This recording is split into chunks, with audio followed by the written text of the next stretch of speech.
Au nom du Père et du Fils et du Saint-Esprit. Amen. Il n'y a pas de commandement plus grand que cela.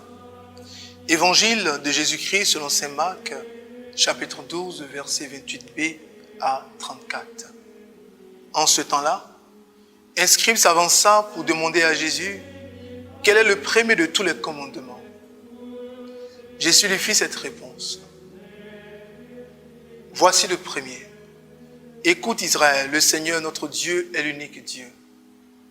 Tu aimeras le Seigneur de tout ton cœur, de toute ton âme, de tout ton esprit et de toutes tes forces. Et voici le second. Tu aimeras ton prochain comme toi-même. Il n'y a pas de commandement plus grand que cela.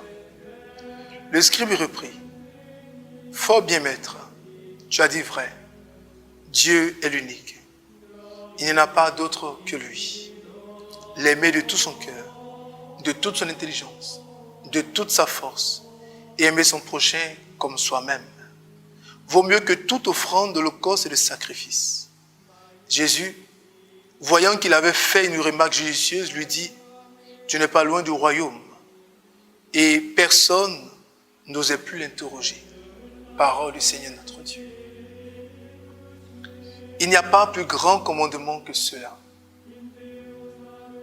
C'est Marc, l'évangéliste, qui nous rapporte ces paroles et qui relate cette relation, cette discussion, cet échange entre Jésus et le scribe.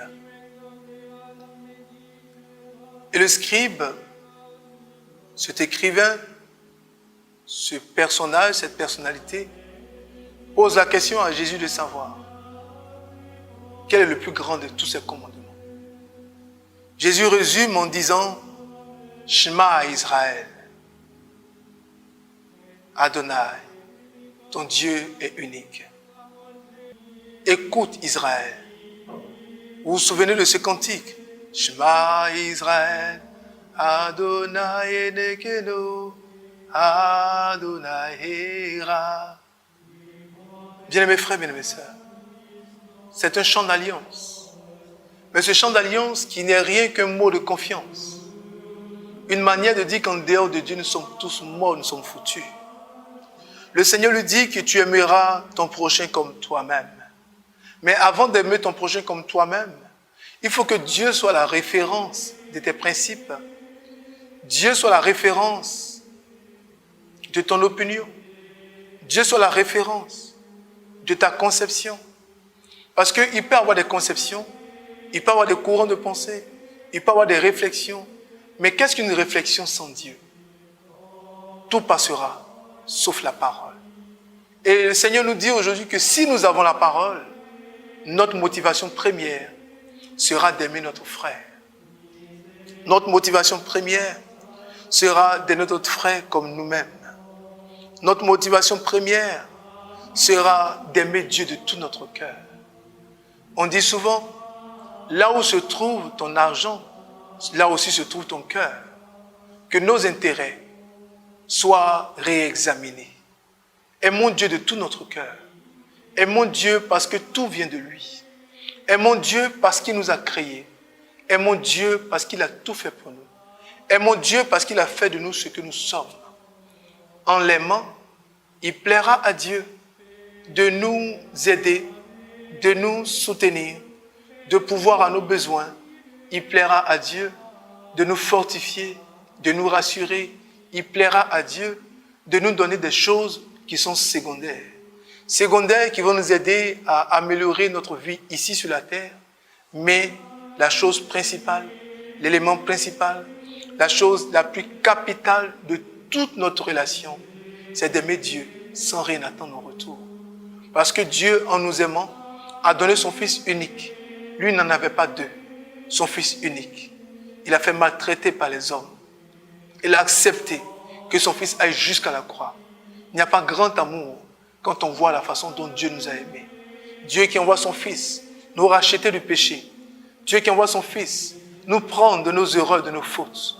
Voici le message que le Seigneur nous donne ce matin. Aimer Dieu de tout notre cœur. L'aimer de toute notre âme. L'aimer de plus que tout, l'aimer à 100%. L'amour que nous avons pour Dieu à 100% nous aidera à faire les sacrifices nécessaires quand des choses vont s'imposer à nous. Mais quand on n'aime pas Dieu à 100%, quand les sacrifices arrivent, quand les difficultés arrivent, ce n'est pas évident qu'on ait la bonne réaction, qu'on ait la bonne attitude. La plupart du temps, nous passons à côté des défis simplement parce que notre amour pour Dieu ne nous pousse pas à aller jusqu'à nos limites. Comme Dieu ne nous éprouve pas au-delà de nos limites, il est bon que notre amour pour lui soit sans faille. C'est en cela que Matthieu nous a dit encore, en son chapitre 6, verset 33, « Recherchez d'abord le royaume des cieux. Recherchez d'abord Dieu, et tout le reste vous sera donné par-dessus tout. » Bien-aimés frères, bien-aimées sœurs, recherchons Dieu. Aimons Dieu de tout notre cœur et aimons nos frères. Car à travers l'amour que nous témoignons pour nos frères et pour nos sœurs, c'est aussi Dieu que nous aimons. C'est pourquoi Jésus-Christ dit, « J'étais malade, vous m'avez rendu visite. J'étais en prison, vous m'avez fortifié. J'étais nu, vous m'avez habillé. » Et les apôtres ont posé la question à Jésus, « Quand est-ce que tu es dans toutes ces conditions et nous t'avons aidé ?»